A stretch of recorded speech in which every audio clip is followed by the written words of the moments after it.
یہ سوال پوچھا گیا ہے کہ کیا غیر مسلم کو قربانی کا گوشت دینا جائز ہے؟ اس کا جواب یہ ہے کہ ہاں، قربانی کا گوشت غیر مسلم کو دینا جائز ہے، جیسے فتاوی عالمگیریہ میں لکھا ہے۔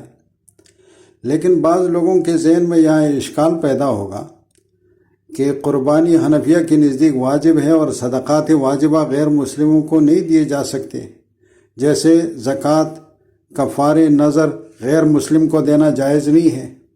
اس کا جواب یہ ہے کہ قربانی کرنا، ذبح کرنا، خون بہانا یہ حنفیہ کے نزدیک واجب ہے، اور ذبح کرنے کے بعد پھر اس کے گوشت کو تقسیم کرنا، گوشت کا صدقہ کرنا، یہ ایک نفلی عبادت ہے۔ لہٰذا گوشت تقسیم کرنا چونکہ نفلی عبادت ہے تو وہ مسلم اور غیر مسلم دونوں کو دیے جا سکتے ہیں، دونوں کو دینا جائز ہے۔